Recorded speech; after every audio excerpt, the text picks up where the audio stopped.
ಕಲ್ಲಡ್ಕ ಪ್ರಭಾಕರ್ ಭಟ್ ನ್ಯಾಯಾಲಯದಲ್ಲಿ ನಿಂತು ಇನ್ನು ಮುಂದೆ ನಾನು ಹೇಟ್ ಸ್ಪೀಚ್ ಮಾಡಲ್ಲ ಅಂತ ಹೇಳಿದರು. ಇದರರ್ಥ ನಾನು ಈ ಹಿಂದೆ ಮಾಡಿದ್ದೆಲ್ಲವೂ ಹೇಟ್ ಸ್ಪೀಚ್ ಅಂತ ಅವರು ಒಪ್ಪಿಕೊಂಡ್ರು.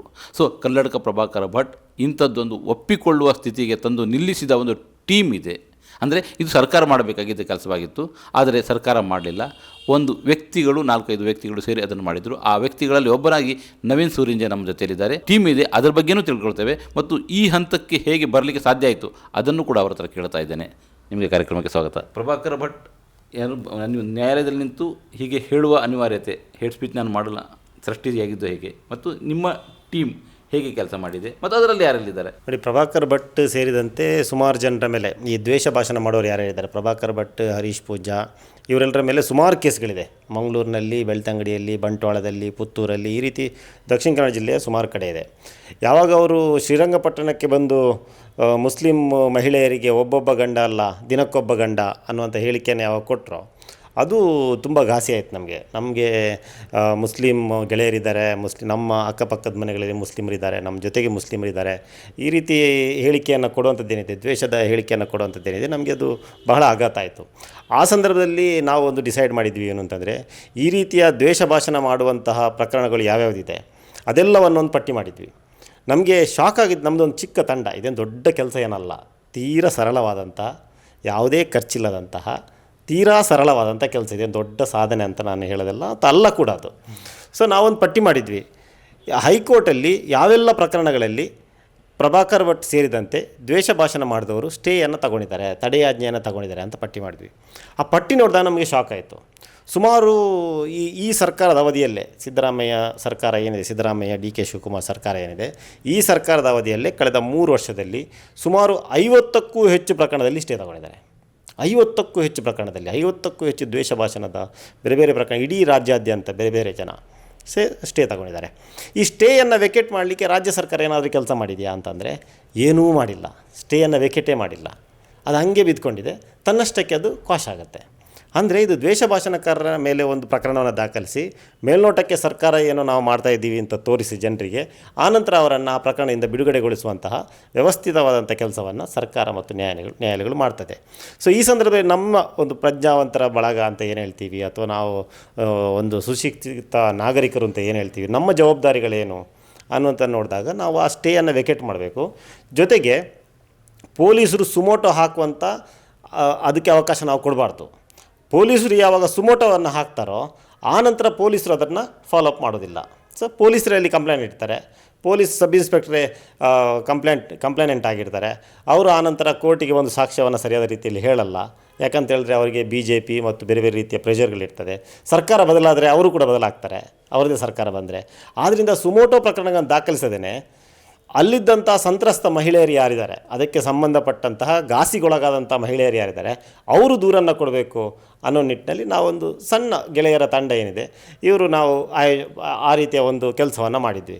ಸೊ ಆ ಹಿನ್ನೆಲೆಯಲ್ಲಿ ಯಾವೆಲ್ಲ ದ್ವೇಷ ಭಾಷಣಗಳಾದವು, ಶ್ರೀರಂಗಪಟ್ಟಣವು ಸೇರಿದಂತೆ, ಉಪ್ಪಳಿಗೆಯಲ್ಲಿರುವಂಥ ಇದು ಸೇರಿದಂತೆ, ಯಾವುದು ಪ್ರಭಾಕರ್ ಭಟ್ರ ಭಾಷಣವು ಸೇರಿದಂತೆ, ಹರೀಶ್ ಪೂಂಜನ ಭಾಷಣವು ಸೇರಿದಂತೆ, ಈ ಭಾಷಣಗಳ ಹಿನ್ನೆಲೆಯಲ್ಲಿ ದೂರನ್ನು ನಮ್ಮ ತಂಡವೇ ಸಿದ್ಧಪಡಿಸಿಕೊಂಡು, ನಮ್ಮ ತಂಡದಲ್ಲೇ ಇರುವಂಥ ಗೆಳೆಯರು ಯಾರಿದ್ದಾರೆ ಅವರೇ ಸಂತ್ರಸ್ತರಲ್ವಾ, ನಮ್ಮ ಜೊತೆ ಇದ್ದಂಥ ಗೆಳೆಯರೇ ಸಂತ್ರಸ್ತರು, ಅವರೇ ದೂರನ್ನು ಕೊಟ್ಟು ಆ ದೂರನ್ನು ಫಾಲೋಅಪ್ ಮಾಡಿ, ಆನಂತರ ನಮ್ಮ ಜೊತೆ ಇರುವಂತಹ ಹಿರಿಯ ವಕೀಲರುಗಳು, ಬಾಲನ್ ಇರ್ಬೋದು, ಮಂಗಳೂರಲ್ಲಿ ಸತೀಶನ್ ಇರ್ಬೋದು, BM ಭಟ್ರು ಇರ್ಬೋದು, ಈ ರೀತಿಯ ವಕೀಲರುಗಳ ಸಹಕಾರವನ್ನು ಪಡ್ಕೊಂಡು ಅವರನ್ನು ಇನ್ವಾಲ್ವ್ ಮಾಡಿಕೊಂಡು, ಅವರ ಜೊತೆಗೆ ಮಾಡಿಕೊಂಡು ದೂರನ್ನು ನಾವೇ ಸಿದ್ಧಪಡಿಸಿಕೊಂಡು, ಆನಂತರ ಅದಕ್ಕೆ ಬೇಕಾದಂಥ ಜಡ್ಜ್ಮೆಂಟ್ಗಳು, ಸುಪ್ರೀಂ ಕೋರ್ಟ್ನ ಗೈಡ್ಲೈನ್ಸ್ಗಳು, ಸುಪ್ರೀಂ ಕೋರ್ಟ್ನ ಜಡ್ಜ್ಮೆಂಟ್ಗಳು, ಹೈಕೋರ್ಟ್ನ ಜಡ್ಜ್ಮೆಂಟ್ಗಳು, ಇವೆಲ್ಲವನ್ನು ಇಟ್ಟುಕೊಂಡು ದೂರನ್ನು ಕೊಟ್ಟು FIR ದಾಖಲಿಸಿ, ಆನಂತರ ಆ ನ್ಯಾಯಾಲಯದಲ್ಲಿ ಹಿರಿಯ ವಕೀಲರು ಬರೋ ಥರ ಮಾಡಿ. ಉದಾಹರಣೆಗೆ ಶ್ರೀರಂಗಪಟ್ಟಣದಲ್ಲಿ ಪ್ರಭಾಕರ್ ಭಟ್ ಭಾಷಣ ಮಾಡಿದ ಸಂದರ್ಭದಲ್ಲಿ ಶ್ರೀರಂಗಪಟ್ಟಣಕ್ಕೆ ಬಾಲನವರೇ ಖುದ್ದು ಬಂದಿದ್ದರು. ಆನಂತರ ಪುತ್ತೂರಲ್ಲಿ ಮಾಡಿದ ಸಂದರ್ಭದಲ್ಲಿ ಅಲ್ಲಿ ಸತೀಶನ್ ಅವರು ಹಿರಿಯ ವಕೀಲರು ಅವರೇ ಖುದ್ದಾಗಿ ಹೋಗಿ ಆರ್ಗ್ಯುಮೆಂಟನ್ನು ಮಾಡಿ, ಅದು ಅಲ್ಲಿ ಜಾಮೀನು ಅಷ್ಟು ಸುಲಭದಲ್ಲಿ ಸಿಗದೇ ಇರೋ ರೀತಿಯಲ್ಲಿ, ಬೇಗನೆ ಜಾಮೀನು ಸಿಗದೇ ಇರೋ ರೀತಿಯಲ್ಲಿ, ಅಂದರೆ ತಕ್ಷಣ ಜಾಮೀನು ಸಿಗ್ತಾಯಿತ್ತು ಅವರಿಗೆ, ಆ ರೀತಿ ಸಿಗದೇ ಇರೋ ರೀತಿಯಲ್ಲಿ ಮಾಡಿದರು. ಆನಂತರ ಹೈಕೋರ್ಟಲ್ಲಿ ಅವರು ಕ್ವಾಶಿಗೆ ಬಂದಂಥ ಸಂದರ್ಭದಲ್ಲಿ, ಅವರು ತಡೆಯಾಜ್ಞೆಗೆ ಬಂದಂಥ ಸಂದರ್ಭದಲ್ಲಿ, ಅವರಿಗೆ ತಡೆಯಾಜ್ಞೆ ಪ್ರಾರಂಭದಲ್ಲಿ ಸಿಗುತ್ತೆ, ನಮಗೆ ನೋಟಿಸ್ ಆಗೋ ಮೊದಲು ತಡೆಯಾಜ್ಞೆ ಸಿಕ್ಕಿರುತ್ತೆ. ಆ ತಡೆಯಾಜ್ಞೆಯನ್ನು ತೆರವುಗೊಳಿಸಬೇಕು ಅಂತ ಹೇಳಿ ನಾವು ಅರ್ಜಿಯನ್ನು ಹಾಕ್ತೀವಿ. ಅದು ಶ್ರೀರಂಗಪಟ್ಟಣದ ಕೇಸಲ್ಲಿರ್ಬೋದು, ಮಂಗಳೂರಿನ ಕೇಸಲ್ಲಿರ್ಬೋದು, ಬೆಳ್ತಂಗಡಿಯ ಕೇಸಲ್ಲಿರ್ಬೋದು, ಪುತ್ತೂರಿನ ಕೇಸಲ್ಲಿರ್ಬೋದು, ಈ ಎಲ್ಲ ಕೇಸ್ಗಳಲ್ಲಿ ಬಾಲನ್ ಅವರ ಮೂಲಕ ನಾವು ತಡೆಯಾಜ್ಞೆಯನ್ನು ಹಾಕಿದ್ದೀವಿ. ಇದೆಲ್ಲವನ್ನು ನೀವು ಆಗಲೇ ನೀವು ಹೇಳಿದ ರೀತಿಯಲ್ಲಿ ಇದೆಲ್ಲವನ್ನು ಸರ್ಕಾರ ಮಾಡಬೇಕಂತ ಕೆಲಸ. ಸರ್ಕಾರ ಇದಕ್ಕಂತಲೇ ನೂರಾರು ಜನ ಪಬ್ಲಿಕ್ ಪ್ರಾಸಿಕ್ಯೂಟರ್ಗಳಿಗೆ ಸಂಬಳ ಕೊಡುತ್ತೆ, 10 ಜನ ಏಜ್ಗಳಿಗೆ ಕಾರು, ಸಂಬಳ, ಬಂಗ್ಲೆ, ಪ್ರೋಟೋಕಾಲ್ ಎಲ್ಲವನ್ನು ಕೊಡುತ್ತೆ. 10 ಜನ ಗೌರ್ಮೆಂಟ್ ಪ್ಲೀಡರ್ಗಳಿಗೆ ಕಾರು, ಸಂಬಳ, ವಸತಿ ಎಲ್ಲವನ್ನು ಕೊಡುತ್ತೆ. 10 ಜನ SCGPಗಳಿಗೆ ಸಂಬಳವನ್ನು ಕೊಡುತ್ತೆ. ಇವರೆಲ್ಲರ ಕೆಲಸ ಇದು. ಅಷ್ಟು ಜನ ಮಾಡಲಿಕ್ಕೆ ಅದೇನು ದೊಡ್ಡ ಕೆಲಸ ಅಲ್ಲ, ಪ್ರೋಸೆಸ್ ಅಲ್ಲ. 4 ಪುಟದ್ದೊಂದು ಯಾಕೆ ಇವರ ತಡೆಯಾಜ್ಞೆಯನ್ನು ತೆರವುಗೊಳಿಸಬೇಕು, ಯಾಕೆ ಇದು ವಿಚಾರಣೆ ನಡಿಬೇಕು ಅನ್ನೋಂಥದ್ದನ್ನು ಸಂಕ್ಷಿಪ್ತವಾಗಿ ಬರೆದು ಕೋರ್ಟಿಗೆ ಕೊಟ್ಟರೂ ಕೂಡ ಅದನ್ನು ಕೋರ್ಟ್ ಓದುತ್ತೆ, ಪರಿಗಣನೆ ಮಾಡುತ್ತೆ. ತಡೆಯಾಜ್ಞೆ ಸಿಗಲೇಬೇಕು ಅಂತಂದರೆ ಸಿಕ್ಕೇ ಸಿಗುತ್ತೆ ಅವರಿಗೂ ಕೂಡ ಕಾನೂನು ಅವಕಾಶಗಳಿದೆ. ಒಂದು ವೇಳೆ ನಮ್ಮ ಪರವಾಗಿ ಇಲ್ಲ, ಅವರು ನಿರಂತರವಾಗಿ ದ್ವೇಷ ಭಾಷಣವನ್ನು ಮಾಡ್ತಿದ್ದಾರೆ ಅಂತ ಕೋರ್ಟಿಗೆ ಏನಾದರೂ ನಾವು ಮನವರಿಕೆ ಮಾಡಿದರೆ ತಡೆಯಾಜ್ಞೆ ತೆರವುಗೊಳಿಸುವಂಥ ಸಾಧ್ಯತೆಗಳು ಕೂಡ ಇದೆ. ಆದರೆ ನಮ್ಮ ಪ್ರಯತ್ನವನ್ನು ನಾವು ಮಾಡಬೇಕಾಗಲ್ಲ. ನೀವು ದ್ವೇಷ ಭಾಷಣವನ್ನು ಮಾಡಿ ಹಿಂದೂ ಮುಸ್ಲಿಮರ ಮಧ್ಯೆ ಕಚ್ಚಾಟವನ್ನು ತಂದು ಅಥವಾ ಹಿಂದೂ ಮುಸ್ಲಿಮರ ಮಧ್ಯೆ ದ್ವೇಷ ಭಾವನೆಯನ್ನು ಉಂಟು ಮಾಡಿ ನಾನು ಆರಾಮಾಗಿರ್ತೀನಿ ಅನ್ನುವಂಥ ಫೀಲ್ ಆ ಕ್ರಿಮಿನಲ್ಗಳಿಗೆ ಬರಬಾರ್ದು. ದ್ವೇಷ ಭಾಷಣ ಮಾಡುವಂಥ ಕ್ರಿಮಿನಲ್ಗಳಿಗೆ ಇರಬಾರ್ದು ಅನ್ನೋ ಕಾರಣಕ್ಕಾಗಿ ಆದರೂ ಕೂಡ ನಾವು ಅವರ ತಡೆಯಾಜ್ಞೆಯನ್ನು ತೆರವುಗೊಳಿಸುವಂಥ ಕೆಲಸವನ್ನು ಮಾಡಬೇಕು. ನಾವು ಹೇಳಿದ ಆಗಲೇ ಸರ್ಕಾರ ಇದನ್ನು ಕೆಲಸ ಮಾಡಲಿಲ್ಲ. ಬಟ್ ಸರ್ಕಾರ ಮಾಡಲಿಲ್ಲ ಅನ್ನೋದನ್ನು ಜನರಿಗೆ ಮನವರಿಕೆ ಮಾಡಲಿಕ್ಕೆ ಕೆಲಸ ಕೂಡ ಆಗಲಿಲ್ಲ. ಸೊ ಈ ದಿಸೆಯಲ್ಲಿ ಏನು ಹೇಳ್ತೀರಿ ಅಂತ? ಇಲ್ಲ, ನಾವು ಆದಷ್ಟು ಹೇಳ್ತಾ ಇದ್ದೀವಿ. ಎಲ್ಲ ಕಡೆ ನಾವು ಬೇರೆ ಬೇರೆ ಕಾರ್ಯಕ್ರಮಗಳಲ್ಲಿ, ವಿಚಾರ ಸಂಕಿರಣದಲ್ಲಿ ಹೋದಾಗಲೂ ಹೇಳ್ತೀವಿ ಮತ್ತು ಬರಹಗಳಲ್ಲಿ ಕೂಡ ಅದನ್ನು ಹೇಳ್ತೀವಿ. ನಾವು ಎಷ್ಟು ಪ್ರಕರಣಗಳನ್ನು ಪಟ್ಟಿ ಮಾಡಿದ್ವಿ, ಅದರಲ್ಲಿ ಸರ್ಕಾರದ ವೈಫಲ್ಯಗಳೇನು ಅಂತೇಳಿ. ಉದಾಹರಣೆಗೆ ಈಗ ಹರೀಶ್ ಪೂಂಜಾ ಪ್ರಕರಣ. ಹರೀಶ್ ಪೂಂಜಾ ಅವರು ಶಾಸಕರು ಬೆಳ್ತಂಗಡಿದ್ದು. ಅವರೇನು ಹೇಳಿದರು, ಇದರಲ್ಲಿ ಬೆಳ್ತಂಗಡಿಯಲ್ಲಿ ಇದು ಬ್ರಹ್ಮಕಲಶೋತ್ಸವದ ಯಾವುದನ್ನು ದೀಪವನ್ನು ಹೊಡೆದಂಥವರು ಅವರು ಕಂತ್ರಿ ಬ್ಯಾರಿಗಳು ಅನ್ನುವಂಥ ಮಾತನ್ನು ಹೇಳಿದರು. ಬ್ಯಾರಿಗಳು ಕಂತ್ರಿಗಳು ಅನ್ನುವಂಥ ಮಾತನ್ನು ಅವರು ಹೇಳಿದರು. ಅದು ಅಲ್ಲಿನ ಮಸೀದಿಯ ಅಧ್ಯಕ್ಷರು ದೂರನ್ನು ದಾಖಲಿಸಿದರು. ದೂರು ದಾಖಲಿಸಿದ ನಂತರ ಅದನ್ನು ಸ್ಟೇಯನ್ನು ಮಾಡಲಿಕ್ಕೆ ಅವರು ಹೈಕೋರ್ಟಿಗೆ ಬಂದರು. ಯಾರು? ಹರೀಶ್ ಪೂಂಜಾ ಅವರು ಹೈಕೋರ್ಟಿಗೆ ಅರ್ಜಿಯನ್ನು ಹಾಕಿದರು, ತಡೆಯಾಜ್ಞೆ ಮತ್ತು ಇದನ್ನು ಈ ಪ್ರಕರಣವನ್ನು ರದ್ದುಗೊಳಿಸಬೇಕು ಅಂತೇಳಿ.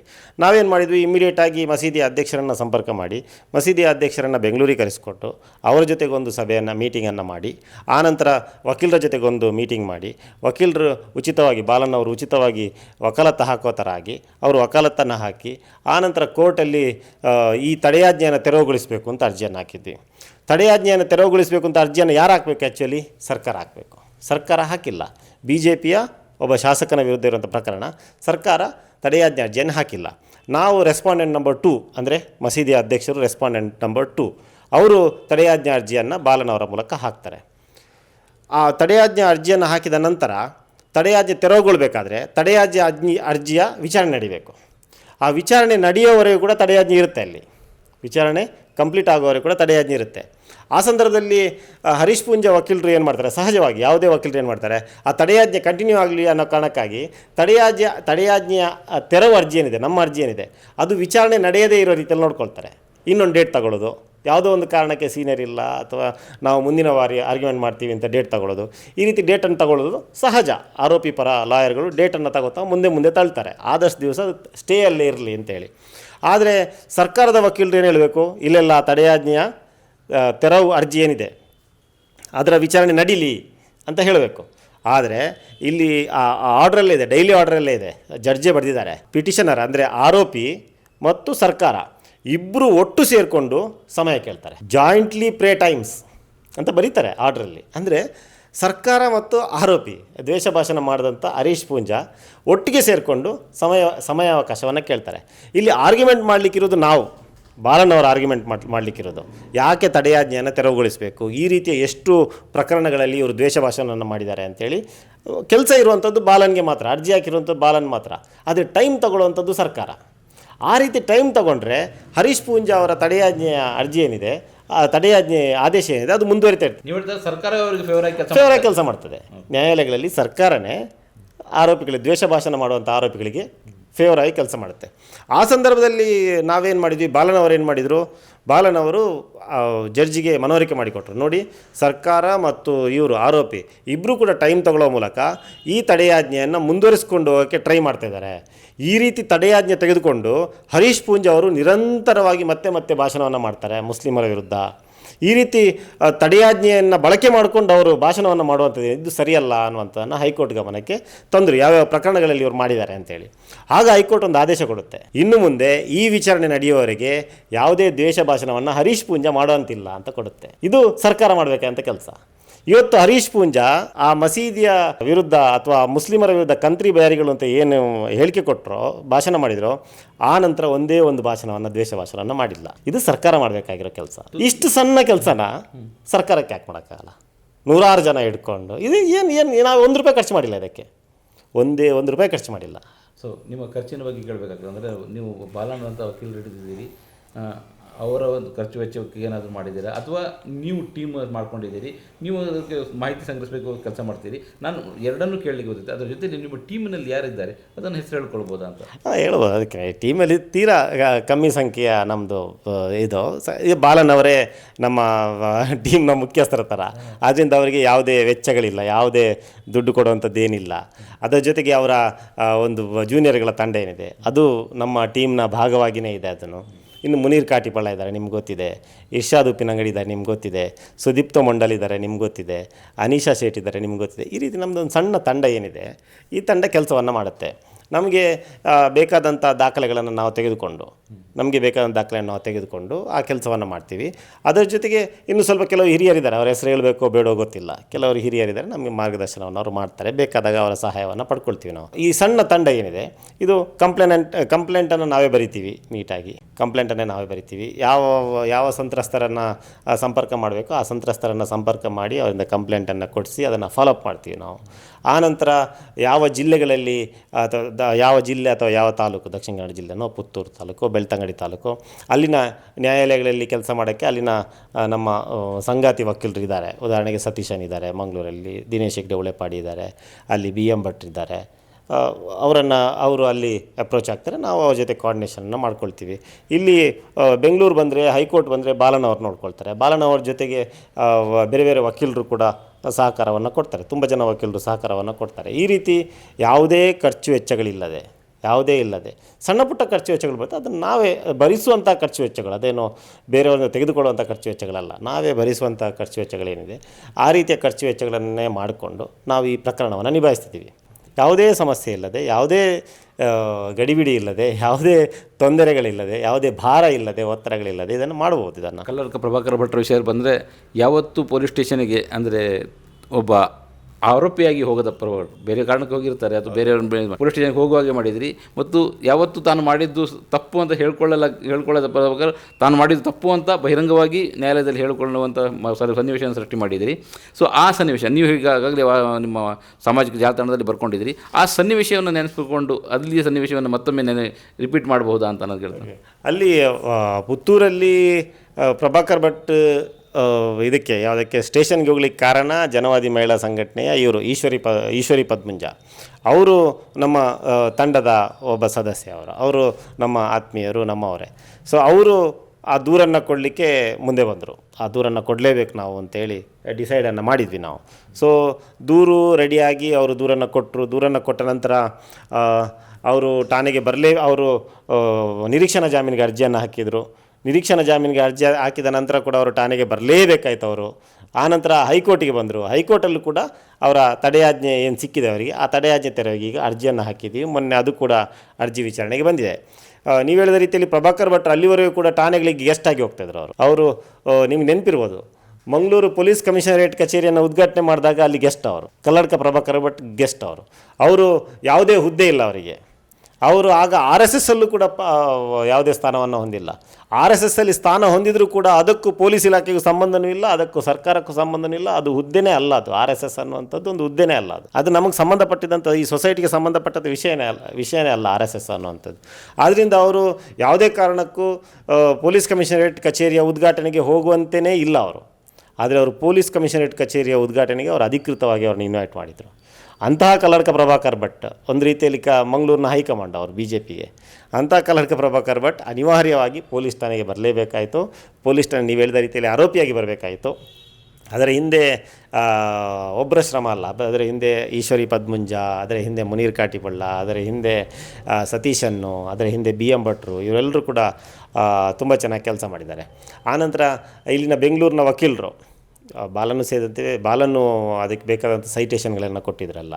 ಆನಂತರ ಕಾಶಿನಾಥ್ ಸರ್ ಅಂತ ಇದ್ದಾರೆ ನಮ್ಮ ಆತ್ಮೀಯರು, ಅವರು ನಮ್ಮ ಜೊತೆಗೆ ಅವರು ರಾತ್ರಿ 12 ಗಂಟೆವರೆಗೆ ಕೂತು, ನಾವು ರಾತ್ರಿ 12 ಗಂಟೆವರೆಗೆ ಕೂತು ಅದಕ್ಕೆ ಬೇಕಾದಂಥ ಅಬ್ಜೆಕ್ಷನ್ಗಳು, ಅದಕ್ಕೆ ಬೇಕಾದಂಥ ಸೈಟೇಷನ್ಗಳು ಎಲ್ಲವನ್ನು ಸಿದ್ಧಪಡಿಸಿಕೊಂಡು ಅದನ್ನು ಮಂಗಳೂರಿಗೆ ಕಳಿಸ್ಕೊಟ್ಟಿದ್ವಿ. ಈ ರೀತಿ ಕೆಲಸವನ್ನು ಮಾಡಿದ್ರಿಂದ ಅದು FIR ಆಯಿತು. FIR ಆದ ನಂತರ ಅವರಿಗೆ ತಕ್ಷಣಕ್ಕೆ ನಿರೀಕ್ಷಣಾ ಜಾಮೀನು ಸಿಕ್ಕಿಲ್ಲ. ಆನಂತರ ತಕ್ಷಣಕ್ಕೆ ರೆಗ್ಯುಲರ್ ಬೇಲ್ ಸಿಕ್ಕಿಲ್ಲ. ರೆಗ್ಯುಲರ್ ಬೇಲು ಮತ್ತು ನಿರೀಕ್ಷಣಾ ಜಾಮೀನು ಮಧ್ಯೆ ಅವರು ಆತಂಕ ಪಡಬೇಕಾಗಿತ್ತು, ಏನು ಕಸ್ಟಡಿ ತಗೋತಾರ ಅನ್ನುವಂಥದ್ದು. ಈ ರೀತಿಯ ಪರಿಸ್ಥಿತಿಗಳೆಲ್ಲ ಇದಾಯಿತು. ಆನಂತರ ಅದಕ್ಕಿಂತಲೂ ಇಂಪಾರ್ಟೆಂಟ್ ಏನು ಅಂತಂದರೆ, ಒಬ್ಬ ಆರೋಪಿಗೆ ಅವನ ಕೃತ್ಯವನ್ನು ಮರುಸೃಷ್ಟಿ ಮಾಡುವಂಥದ್ದೇನಿದೆ, ಅದು ಒಬ್ಬ ಆರೋಪಿಗೆ ಆತ್ಮಸಾಕ್ಷಿ ಇದ್ದರೆ ಆತ ಇನ್ನೊಮ್ಮೆ ಆ ಕೃತ್ಯವನ್ನು ಮಾಡಲ್ಲ. ಒಬ್ಬ ಆರೋಪಿಗೆ ಆತ್ಮಸಾಕ್ಷಿ ಇದ್ದರೆ, ನಾವೊಬ್ಬರು ಪತ್ರಕರ್ತನಾಗಿ ಹೇಳೋದು, ಈಗ ಅವರು ಭಾಷಣವನ್ನು ಮಾಡಿದರು, ಅಲ್ಲಿ ಮುಸ್ಲಿಮರ ವಿರುದ್ಧ ಭಾಷಣವನ್ನು ಮಾಡಿದರು. ಮುಸ್ಲಿಮರು ನಾಯಿ ಮರಿಯಂತೆ ಮಕ್ಕಳನ್ನು ಹೇರ್ತಾರೆ ಅಂತ ಭಾಷಣ ಮಾಡಿದರು. ಆ ಭಾಷಣವನ್ನು ಈ ನಮ್ಮ ಪ್ರಕರಣವನ್ನು ನಾವು ತೆಗೆದುಕೊಂಡಿದ್ದರಿಂದ ಅವನು ಪೊಲೀಸ್ ಸ್ಟೇಷನಲ್ಲಿ ಮತ್ತೆ 3 ಬಾರಿ ಹೇಳಬೇಕು. ಪ್ರಭಾಕರ್ ಭಟ್ ಮತ್ತೆ ಪೊಲೀಸ್ ಸ್ಟೇಷನಲ್ಲಿ 3 ಬಾರಿ ಮಾತಾಡಬೇಕು ಅದೇ ರೀತಿ ಭಾಷಣವನ್ನು. ಒಬ್ಬ ನಾಯಕ ಅಂತ ಅನ್ನಿಸ್ಕೊಂಡವನು ಅಲ್ಲಿ ಮೈದಾನದಲ್ಲಿ ಸಾವಿರಾರು ಜನರ ಎದುರುಗಡೆ ಮಾತಾಡಿದ್ದನ್ನೇ ಮತ್ತೆ ಇಲ್ಲಿ ಪೊಲೀಸರ ಮುಂದೆ ಆರೋಪಿಯಾಗಿ ನಿಂತು ಈಗ ಹೇಳು ನೀನು 3 ಸತಿ ಅಂತ ಹೇಳಿಸಿ ಅವರ ಧ್ವನಿಯನ್ನು ಪರೀಕ್ಷೆ ಮಾಡುವಂಥದ್ದೇನಿದೆ, FSLಗೆ ಕಳಿಸುವಂಥದ್ದೇನಿದೆ, ಈ ಪ್ರಕ್ರಿಯೆಯಲ್ಲಿ ಅವರು ಸುಮಾರು ಕೆಲವು ಗಂಟೆಗಳ ಕಾಲ ಠಾಣೆಯಲ್ಲಿ ಭಾಗವಹಿಸಬೇಕಾಗಿತ್ತು. ಇದು ಒಬ್ಬ ಆತ್ಮಸಾಕ್ಷಿ ಇರುವಂತಹ ಒಬ್ಬ ವ್ಯಕ್ತಿ ಮತ್ತೊಮ್ಮೆ ಆ ಕೃತ್ಯವನ್ನು ಮಾಡಲ್ಲ. ನಾನು ಮತ್ತೆ ಇದನ್ನು ರಿಪೀಟ್ ಮಾಡುವಂಥದ್ದೇನಿದೆ, ಅದನ್ನು ಯಾರೂ ಇಲ್ಲದೆ ಇದ್ದ ಒಂದು ಖಾಲಿ ಕೋಣೆಯಲ್ಲಿ ರಿಪೀಟ್ ಮಾಡುವಂಥದ್ದೇನಿದೆ, ಅದು ಅವನಿಗೆ ಕನಿಷ್ಠ ಆತ್ಮಸಾಕ್ಷಿ ಅನ್ನುವಂಥದ್ದಿದ್ರೆ ಆ ಥರ ಪರಿವರ್ತನೆ ಆಗ್ತಾನೆ. ಸೊ ಅವರು ಆ ಕಾರಣಕ್ಕಾಗಿಯೂ ನಾನು ಇನ್ನು ಮುಂದೆ ದ್ವೇಷ ಭಾಷಣ ಮಾಡಲ್ಲ ಅನ್ನುವಂಥದ್ದು ಬಹುಶಃ ನಿರ್ಧಾರಕ್ಕೆ ಬಂದಿರ್ಬೋದು. ಒಂದು ಕೋಣೆ ಒಳಗಡೆ ಹಾಕಿ ನೀನು ಹೇಳಿದ್ದನ್ನು ಇನ್ನೊಮ್ಮೆ ಹೇಳು, ನೀನು ಕ್ರೈಮ್ ಮಾಡಿದ್ದನ್ನು ಇನ್ನೊಮ್ಮೆ ಮಾಡಿ ನೋಡು ಅನ್ನೋಂಥದ್ದೇನಿದೆ ಮಾಡಿರ್ಬೋದೇನೋ. ಸೊ ಹೈಕೋರ್ಟಲ್ಲಿ ಅವರು ಅವರ ಸ್ಟೇ ಆದೇಶ ಏನಿದೆ, ಆನಂತರ ಅವರು ಅದನ್ನು ಪ್ರಕರಣವನ್ನು ರದ್ದತಿ ಕೇಳಿ ಮಾಡಿರುವಂಥ ಅರ್ಜಿ ಏನಿದೆ ಅದರ ವಿಚಾರಣೆ ಮೊನ್ನೆ ಬಂದಂಥ ಸಂದರ್ಭದಲ್ಲಿ ನಮ್ಮ ಹಿರಿಯ ವಕೀಲರಾದಂಥ ಬಾಲನ್ ಅವರು ಸುದೀರ್ಘವಾಗಿ ವಾದ ಮಾಡಿದರು. ವಾದ ಮಾಡಲಿಕ್ಕೆ ಮುಂದಾದರು, ನೀವು ನೋಡಿರ್ಬೋದು ವಿಡಿಯೋದಲ್ಲಿ. ಅವರ ಎಲ್ಲ ಪ್ರಕರಣಗಳನ್ನು ಉಲ್ಲೇಖ ಮಾಡಿ ಸ್ಟೇ ವೆಕೇಟಿಂಗ್ ಅಪ್ಲಿಕೇಶನನ್ನು ಅವರು ಸಿದ್ಧಪಡಿಸ್ಕೊಂಡಿದ್ರು. ಅದಕ್ಕೆ ಸಂಬಂಧಪಟ್ಟಂಥ ಒಂದು ಮೆಮೋವನ್ನು ಕೂಡ ಹೈಕೋರ್ಟ್ಗೆ ಕೊಟ್ಟರು, ಸಲ್ಲಿಕೆ ಮಾಡಿದರು. ಎಷ್ಟೆಲ್ಲ ಪ್ರಕರಣಗಳಿದೆ ಇವ್ರ ಮೇಲೆ FIRಗಳಿದೆ, ಮತ್ತು ಸೇಮ್ ಸೆಕ್ಷನ್ಗಳ ಮೇಲೆ FIRಗಳಿದೆ, ಮತ್ತು ಯಾವೆಲ್ಲ ಪ್ರಕರಣಗಳಿಗೆ ಜಾಮೀನು ಪಡ್ಕೊಂಡು ಆ ಜಾಮೀನು ಪಡ್ಕೊಳ್ಳುವಂಥ ಸಂದರ್ಭದಲ್ಲಿ ಒಂದು ಷರತ್ತನ್ನು ಹಾಕಿರ್ತಾರೆ, ಇದೇ ಕ್ರೈಮನ್ನು ನೀವು ಮತ್ತೆ ಪುನರಾವರ್ತನೆ ಮಾಡಬಾರ್ದು ಅಂತೇಳಿ. ಸೇಮ್ ಕ್ರೈಮನ್ನು ಮತ್ತೊಂದು ಬೇರೆ ಕ್ರೈಮ್ ಮಾಡ್ಬೋದು, ಸೇಮ್ ಕ್ರೈಮನ್ನು ಮಾಡಬಾರ್ದು ಅಂತ ಇದೆ. ಸೊ ಇದು ಸೇಮ್ ಕ್ರೈಮ್ ಏನು, ಎಲ್ಲ ಕಡೆ ದ್ವೇಷ ಭಾಷಣ, ಎಲ್ಲ ಕಡೆ ಕೋಮು ಪ್ರಚೋದನೆ, ಎಲ್ಲ ಕಡೆ ಧರ್ಮಗಳನ್ನು ಎತ್ತಿ ಕಟ್ಟೋದು, ಎಲ್ಲ ಕಡೆ ಜಾತಿಗಳನ್ನು ಎತ್ತಿ ಕಟ್ಟೋದು, ಇದೇ ಸೆಕ್ಷನ್ ಆಗಿರೋದ್ರಿಂದ ಇಲ್ಲಿ ಜಾಮೀನಿನ ಸ್ಪಷ್ಟ ಉಲ್ಲಂಘನೆ. ಅದನ್ನು ಹೈಕೋರ್ಟ್ಗೆ ಮನವರಿಕೆ ಮಾಡಿದರು. ಆನಂತರ ಹೈಕೋರ್ಟಲ್ಲಿ ಅದನ್ನು ಓದಿ ಹೇಳಲಿಕ್ಕೆ ಪ್ರಯತ್ನ ಪಟ್ಟರು ಬಾಲನ್ ಅವರು, ಏನೇನು ಹೇಳಿದರು ಅಂತೇಳಿ. ಆಗ ಜಡ್ಜ್ ಹೇಳ್ತಾರೆ ಓದಿ ಹೇಳಬೇಡಿ ಅಂತೇಳಿ. ಸಾಲಲ್ಲ, ಏನು ಕ್ರೈಮ್ ಅಂತ ಹೇಳಬೇಕು ಅಂತಂದರೆ ಓದಿ ಹೇಳಬೇಕಾಗತ್ತೆ ಅಂದಾಗ ಆಯಿತು ಮೈಕ್ ಆಫ್ ಮಾಡಿ ಹೇಳಿ, ನನಗೆ ಮಾತ್ರ ಕೇಳೋ ಥರ ಅಂತ.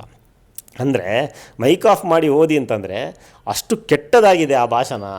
ಅದು ಸಾರ್ವಜನಿಕವಾಗಿ ಪ್ರಸಾರಗೊಳ್ಳುವಂಥದ್ದಾಗಲಿ ಅಥವಾ ಬೇರೆಯವರು ಕೇಳುವಂಥದ್ದಾಗಲಿ ಭಾಷಣ ಅಲ್ಲ ಅನ್ನುವಂಥದ್ದು ಜಡ್ಜಿಗೆ ಮನವರಿಕೆ ಆಗಿದೆ. ಜಡ್ಜಿ ಬಹಳ ಒಳ್ಳೆಯ ಜಡ್ಜ್ ಅವರು, ಜಸ್ಟಿಸ್ ನಾಗಪ್ರಸನ್ನ ಅಂತ ಹೇಳಿ. ಅವರು ನಾನು ನೋಡಿದ ಮಟ್ಟಿಗೆ ಎಲ್ಲ ಪ್ರಕರಣಗಳಲ್ಲಿ ನ್ಯಾಯಯುತವಾಗಿ ಬಹಳ ಜ್ಞಾನ ಇರುವಂತಹ, ಕಾನೂನು ಮತ್ತು ಸಂವಿಧಾನದ ಬಗ್ಗೆ ಬಹಳ ಹಿಡಿತಾ ಇರುವಂಥ ನ್ಯಾಯಾಧೀಶರು, ನಾನು ಪತ್ರಕರ್ತನಾಗಿ ನೋಡಿದ ನ್ಯಾಯಮೂರ್ತಿಗಳು.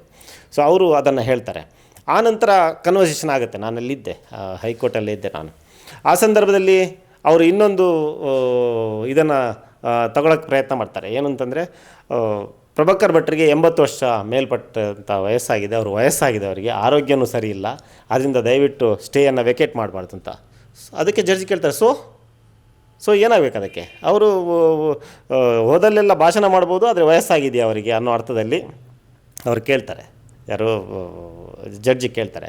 ಇದೇ ಇದನ್ನು ಯಾವುದನ್ನು ನಿಲುವನ್ನು ಈ ಹಿಂದೆ ಕೂಡ ತಗೊಂಡಿದ್ರು ಅವರು. ಯಾವುದು ಶ್ರೀರಂಗಪಟ್ಟಣದ ಪ್ರಕರಣದಲ್ಲೂ ಕೂಡ ಜಾಮೀನು ತೆಗೆದುಕೊಳ್ಳುವಾಗ ಇದೇ 84 ವರ್ಷ ವಯಸ್ಸಾಗಿತ್ತು, ಆನಂತರ ಆರೋಗ್ಯ ಸರಿಯಿಲ್ಲ, ಹೃದಯದ ಕಾಯಿಲೆ ಇದೆ, BP ಇದೆ, ಶುಗರ್ ಇದೆ ಅನ್ನುವಂಥದ್ದನ್ನು ಹೇಳಿಯೇ ಅವರು ಜಾಮೀನು ತೆಗೆದುಕೊಂಡಿದ್ದು.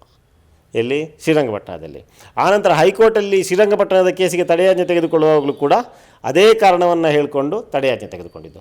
ಆ ತಡೆಯಾಜ್ಞೆ ಮತ್ತು ಆ ಜಾಮೀನು, ಶ್ರೀರಂಗಪಟ್ಟಣದ ತಡೆಯಾಜ್ಞೆ ಮತ್ತು ಶ್ರೀರಂಗಪಟ್ಟಣ ಜಾಮೀನನ್ನು ಉಲ್ಲಂಘನೆ ಮಾಡಿ ಮತ್ತೆ ಉಪ್ಪಳಿಗೆಯಲ್ಲಿ ಭಾಷಣ ಮಾಡಿದ್ದಾರೆ. ಈಗ ಉಪ್ಪಳಿಗೆಯಲ್ಲಿ ಭಾಷಣ ಮಾಡಿದ್ದಕ್ಕೂ ತಡೆಯಾಜ್ಞೆ ಮತ್ತು ಜಾಮೀನು ಸಿಕ್ಕಿದೆ, ಅದನ್ನು ಬಳಕೆ ಮಾಡಿಕೊಂಡು ಇನ್ನೊಂದು ಕಡೆ ಮಾಡುವಂಥ ಸಾಧ್ಯತೆ ಇದೆ ಅನ್ನುವಂಥದ್ದು ಹೈಕೋರ್ಟಿಗೆ ಮನವರಿಕೆ ಆದ್ದರಿಂದ ಹೈಕೋರ್ಟು ಅವರ ವಕೀಲರಿಗೆ ಸೂಚನೆ ಕೊಡ್ತು. ತಡೆಯಾಜ್ಞೆ ತೆರವುಗೊಳಿಸಬೇಕಾ, ಅದು ನೇರವಾಗಿ ಕೇಳಿಲ್ಲ, ಅದು ಅರ್ಥ ಆಗುತ್ತದೆ, ಆ ಲಾಯರ್ಗಳಿಗೆ ಅರ್ಥ ಆಗುತ್ತೆ. ತಡೆಯಾಜ್ಞೆ ತೆರವುಗೊಳಿಸಬೇಕಾ ಅಥವಾ ನೀವೇ ಅಂಡರ್ಟೇಕಿಂಗ್ ತಗೋತೀರಾ ಅನ್ನೋ ಥರದ ಅದು ಲಾಯರ್ಗಳಿಗೆ ಕಾನೂನಿನ ಭಾಷೆಯಲ್ಲಿ ಅರ್ಥ ಆಗುತ್ತೆ ಅದು. ಸೊ ಆ ಸಂದರ್ಭದಲ್ಲಿ ತಕ್ಷಣ ಅವರ ಲಾಯರ್ ಏನು ಮಾಡಿದರು, ಇಲ್ಲ ನಾನು ಅಂಡರ್ಟೇಕಿಂಗ್ ತಗೋತೀನಿ, ಅವ್ರು ಇನ್ನು ಮುಂದೆ ಭಾಷಣ ಮಾಡಲ್ಲ ಅಂತ ಹೇಳಿದರು. ಸೊ ಬಾಲನವರು ನಮ್ಮ ಪರವಾಗಿ ಹೈಕೋರ್ಟ್ಗೆ ಹೇಳಿದರು, ನೋಡಿ ಇದನ್ನು ಅವರು ಯಾವುದೇ ಭಾಷಣನ ಮಾಡದೇ ಇರೋ ರೀತಿಯಲ್ಲಿ ನೀವು ಇದನ್ನು ಆದೇಶವನ್ನು ಕೊಡಬೇಕು ಅಂತೇಳಿ ಮನವಿ ಮಾಡಿದರು. ಆಗ ಹೈಕೋರ್ಟ್ ಸ್ಪಷ್ಟವಾಗಿ ಹೇಳ್ತು, ಇಲ್ಲ ಅವರು ಅಂಡರ್ಟೇಕಿಂಗ್ ತಗೊಂಡಿದ್ದಾರೆ, ಆದ್ದರಿಂದ ನಾನು ಪ್ರತ್ಯೇಕ ಆದೇಶ ಮಾಡೋಂಥ ಅಗತ್ಯ ಇಲ್ಲ, ಅವರು ಅಂಡರ್ಟೇಕಿಂಗ್ ತಗೊಂಡಿದ್ದಾರೆ ಕೋರ್ಟ್ ಮುಂದೆ ಅಂತ ಹೇಳಿದರು. ಆದ್ದರಿಂದ ಅವತ್ತು ಕಲ್ಲಡ್ಕ ಪ್ರಭಾಕರ್ ಭಟ್ ಅದು ವಕೀಲರು ತಗೊಂಡಿದ್ದು ಅಂತ ಅಲ್ಲ ಅರ್ಥ. ಕಲ್ಲಡ್ಕ ಪ್ರಭಾಕರ್ ಭಟ್ರೆ ಹೈಕೋರ್ಟ್ಗೆ ವಾಗ್ದಾನ ನೀಡಿದ ರೀತಿಯಲ್ಲಿ ಅಲ್ಲಿ ನಿಂತಿರೋದು ವಕೀಲರಲ್ಲ, ಅಲ್ಲಿ ನಿಂತಿರೋದು ಪ್ರಭಾಕರ್ ಭಟ್ರು ಅಂತಲೇ ಅರ್ಥ. ಇಲ್ಲಿ ನಿಂತಿರೋದು ಬಾಲನಲ್ಲ, ಅಲ್ಲಿ ನಿಂತಿರೋದು ಈಶ್ವರಿ ಪದ್ಮುಂಜ ಅಂತಲೇ ಅರ್ಥ. ಕೋರ್ಟ್ನ ಪರಿಭಾಷೆನೇ ಹಾಗೆ. ಆದ್ದರಿಂದ ಕಲ್ಲಡ್ಕ ಪ್ರಭಾಕರ್ ಭಟ್ ಹೈಕೋರ್ಟ್ ಮುಂದೆ ಅಂಡರ್ಟೇಕಿಂಗ್ ತಗೊಂಡಿದ್ದಾರೆ, ಇಲ್ಲ ಇನ್ನು ಮುಂದೆ ನಾನು ಯಾವುದೇ ರೀತಿಯಲ್ಲೂ ಕೂಡ ಈ ದ್ವೇಷ ಭಾಷಣವನ್ನು ಮಾಡೋದಿಲ್ಲ ಅನ್ನುವಂಥದ್ದನ್ನು ತಗೊಂಡಿದ್ದಾರೆ.